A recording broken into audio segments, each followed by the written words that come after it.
Some of you keep asking God, why does it feel like I'm stuck? But the truth is, you're not stuck. You're distracted. The enemy doesn't always attack with destruction. Sometimes he attacks with distractions. But if he can't stop what God is doing in your life, he'll try to keep you or keep your attention on things that don't even matter. Look at your life for a second. How many times you've been focused, disciplined, moving in the right direction, and suddenly something shows up to pull your attention away?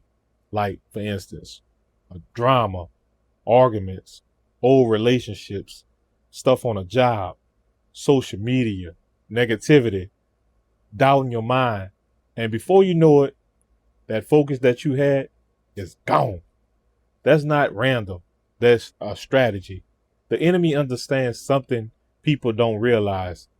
He doesn't need to destroy you. If he just can keep you busy with things that has nothing to do with your purpose, he'll do it. Think about it. Some people spend years arguing, proving themselves to people, chasing validation, entertaining nonsense. And while they're doing all that, their purpose sits on the shelf, just sitting up there collecting dust. So let me say something that might wake somebody up today. Not everything that gets your attention deserves your energy.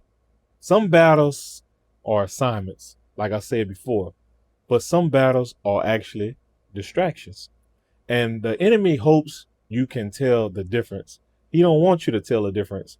So he don't want you to figure like you can tell the difference. Just like Jesus in the wilderness, the enemy tried to distract him 3 times, not by attacking him physically, but by attempting his focus. Turn stones into bread. Throw yourself down, bow down, and worship. The enemy kept trying to redirect his attention away from the mission. But Jesus stayed focused, y'all. And that's where many people lose the battle today, because you're not being focused. It's not because you're weak, but it's because that you're overwhelmed with these distractions. So let me say this clearly. If the enemy is distracting you this much, it's because your focus is dangerous to him. Some of you don't realize how powerful you are when you locked in, when you focused, disciplined, praying, building, growing, learning and moving with purpose. Things start to shift in your life. Doors begin to open. Opportunities, they appear. Confidence grows. Your peace increases. But the moment distractions enter, progress slows down. That's why the enemy loves drama. That's why he loves confusion. That's why he loves misery. He loves emotional chaos. But when you let your mind scatter, your progress delay. Imagine trying to build a house, but every 5 minutes someone pulling you away from the actual construction site. 1 minute you land down the foundation.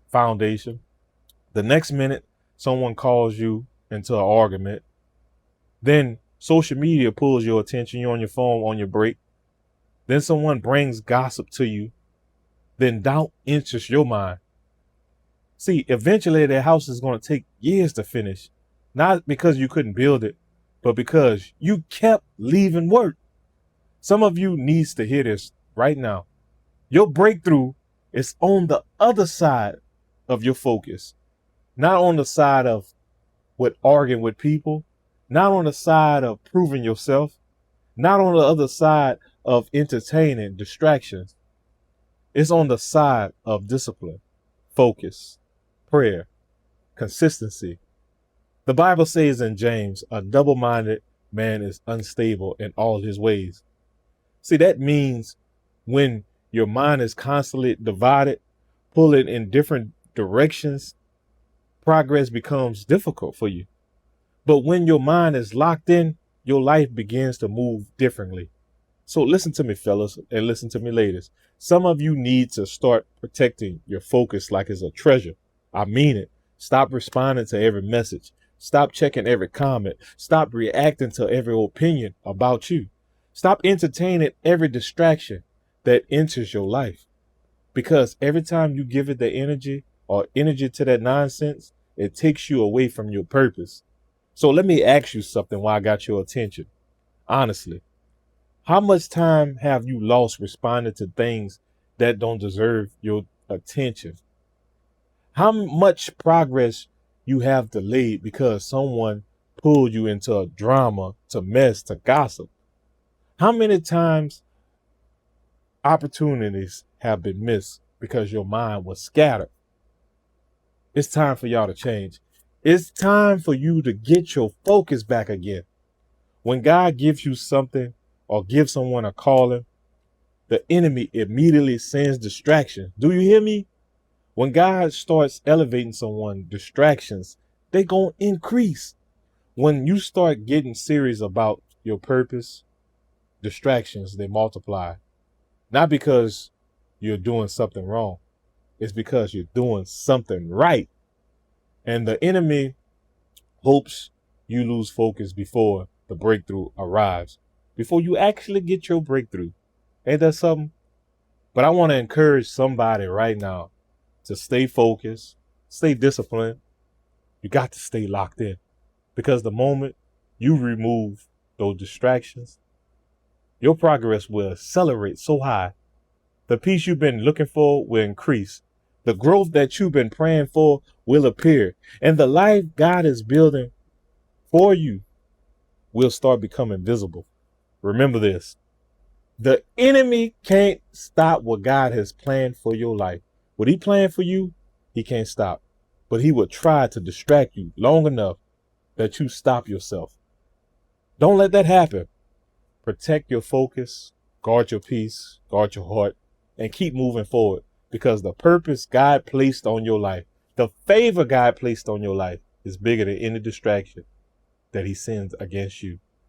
So minimize the distraction and increase your awareness, because it's always around you. Everywhere you go, the enemy is working overtime, but he can't outwork God. So let this message speak to somebody today, that the enemy is always trying to distract us, but it's up to us to minimize those distractions. Don't feed into negativity. Don't feed into drama just because that's your friend. If they want to invite you into drama, they don't care about you. You have too much going on. You have too much going for yourself. Don't fall into that trap bait. That's the clickbait. Even if somebody on your social media say words that upset you, no respond is the best respond, because once you enter it, you're not thinking level-headed. You're emotional. And with your emotions and feelings involved, they're going to cost you. You're going to make a mistake. Don't make a mistake. So today, remember what I said. Don't let the enemy work against you. Don't let him distract you and delay what God has for you. God has a blessing for you on the other side.